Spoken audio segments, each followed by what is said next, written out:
안녕하세요, 오유입니다. 여러분은 살면서 가장 힘들었던 시절은 언제였나요? 전 30대에 혼자 육아를 할 때였는데요. 아이가 어려서 어딜 자유롭게 다니지도 못하고 나만 뒤처지고 있다는 생각도 들고 외딴 섬에 있다는 느낌이었습니다. 그러던 어느 날 머리를 자르러 미용실에 가서 여성지를 봤는데요. 그때 봤던 기사가 아직도 기억에 납니다. 정확한 워딩은 기억이 안 나지만 제목이 서로 부러워 죽는 워킹맘 전업맘이었어요. 워킹맘은 남편이 벌어다 주는 돈으로 편하게 육아하는 전업맘이 부럽고, 전업맘은 자기가 벌어 당당하게 사는 워킹맘이 부럽다는 내용이었습니다. 전 행복을 떠올리면 이 기사가 종종 기억이 납니다. 왜 내 삶은 이리도 답답하고 잘 풀리지 않을까 고민하던 시기에 책 읽고 사유하며 알게 된 행복에 대한 이야기를 해보려고 합니다. 여러분이 지금 어떤 상황에 있던 행복해지길 바라며 영상을 만들었습니다. 영상 시작 전에 구독, 좋아요, 알림 설정까지 꾹 눌러주시고 주변 분들에게 공유도 많이 해주시면 영상을 만드는데 큰 도움이 됩니다. 얼마 전 영상에 이런 댓글이 달렸는데요.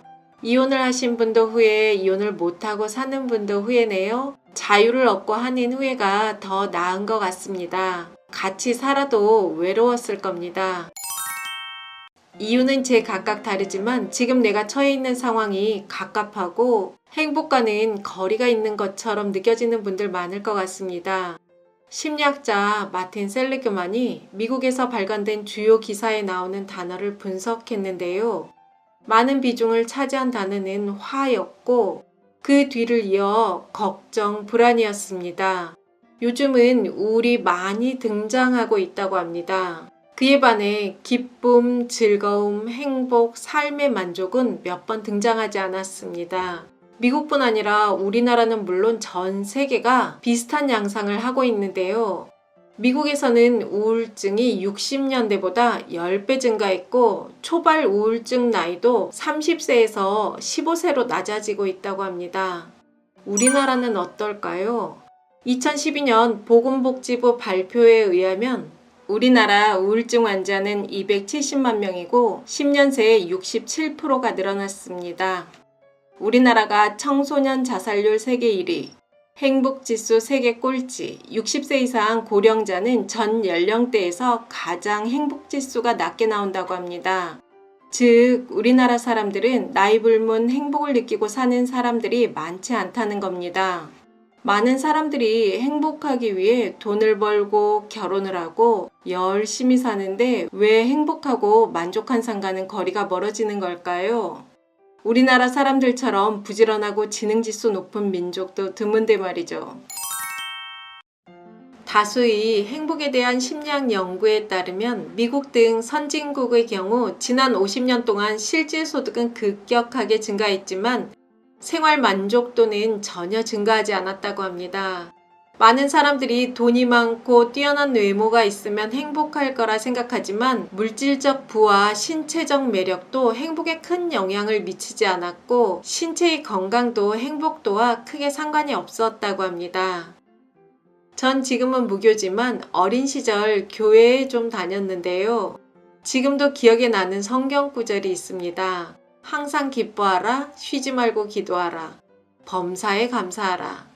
심리학 책을 읽다 보니 행복하다는 것은 지속적인 기쁨을 추구하고 행복의 도구를 연습하고 매사에 감사해 긍정적인 정서를 확장해 나가는 것이라고 합니다. 행복은 종교와 시대를 넘어 일맥상통한다는 생각도 드는데요.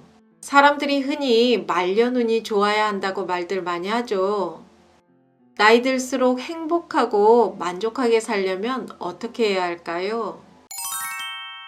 제 주변에 기혼자도 있고 싱글도 있는데요. 처음 이야기한 서로 부러워 죽는 워킹맘, 전업맘처럼 서로 자신이 가지고 있는 것보다 남이 가진 걸 부러워하더라고요. 자기 남편은 생활비를 갖다 주고 책임감 있는 거 말고는 모두가 별로라고 하고 남편이 사랑한다는 말을 말로 안 해서 불만이라고 하며 고작 해준 건 자기 명의로 집을 해준 것밖에 없다고 하는 분도 있습니다. 남편이 매일 일찍 들어와서 밥 해주는 게 귀찮다고 하는 분도 있고, 남편이 늘 술을 먹고 늦게 들어와서 미워 죽겠다는 분도 있더라고요. 혼자 사는 사람이 부럽다고도 하고, 자신의 아내는 밥하는 거 말고는 할 줄 아는 게 없다고 하는 분도 있습니다.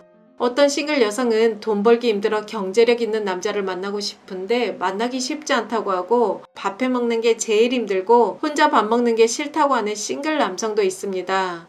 기혼자는 싱글이 혼자 자유롭게 사는 걸 부러워하고, 싱글은 짝을 만나 안정되게 살고 싶은 마음이 크더라고요.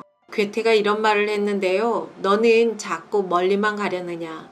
보라, 좋은 것은 가까이 있다. 다만 내가 잡을 줄 알면 행복은 언제나 가까이 있나니. 저도 한때 세상이 모두 불만스러웠고 어리석게 부모님을 원망하고 내 자신을 자책하며 불행하게 살 때가 있었습니다. 지금은 예전에 살던 집보다 작고 오래된 집에 살고 몸도 나이가 들었지만 더 만족스럽고 행복합니다. 이유는 세상을 보는 내 관점이 바뀌었기 때문입니다. 사람이기 때문에 남의 떡이 더 커 보이기 쉽죠.